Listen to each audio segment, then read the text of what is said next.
Should you buy a house now or wait until 2024? And this is a question that may plague you in the current circumstances. Should you buy a house in the current market state? It's a question you should be asking yourself all the time. But right now it's a bit more pertinent with interest rates going up and with everything else going on in the economy. Or is it better to wait for the right opportunity at some point in the future?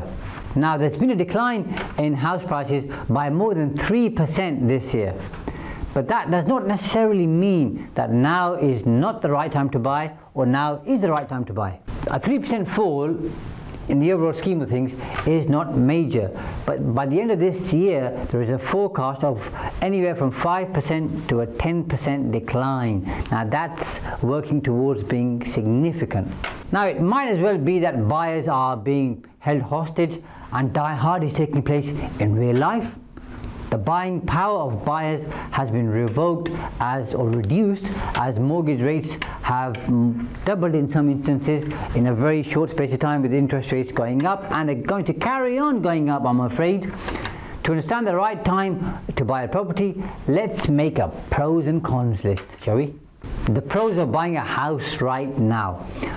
Home buying demand has gone down significantly due to the higher mortgage rates and the never-ending cost of living crisis, it seems, and the regulation and the amount of time lenders are taking to sign a deal off and for it to be completed. It really is like pulling teeth. Now this means that buyers can get a discount of the asking price of properties if they are smart about it, because they're not selling as well as they used to, let's say, compared to 12 months ago. Properties are taking longer to sell and there are less offers being put forward because people are getting cold feet.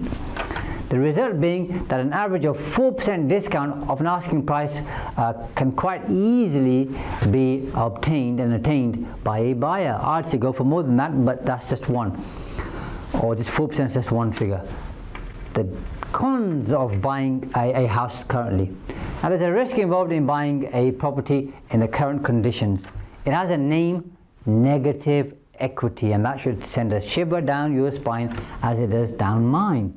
Oh, the horror! My eyes!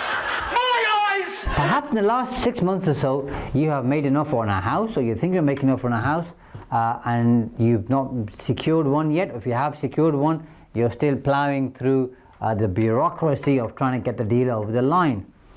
Now there's a teeny tiny chance, just a little one, that you may end up in the black hole that is negative equity. I hope that doesn't happen, but there is a chance. That is, if you are purchasing your home with a deposit of say let's say 5 to 10%, you can check out the forecast and see that by the end of the year we are looking at potentially a 10% reduction in house prices, which translates into the value of your home dropping below the value of your mortgage, and that is not good for anybody. Yes, it is as bad as it sounds.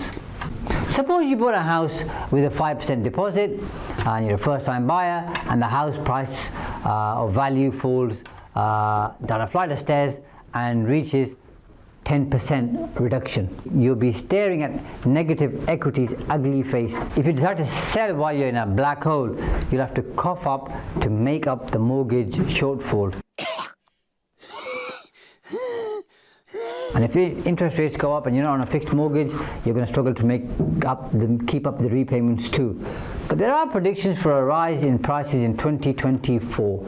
𝐓𝐡𝐞 went out the bathroom window like a runaway bride. And it was a life partner for plenty of first-time buyers. It comes as a disappointment that it has closed the door on new applications.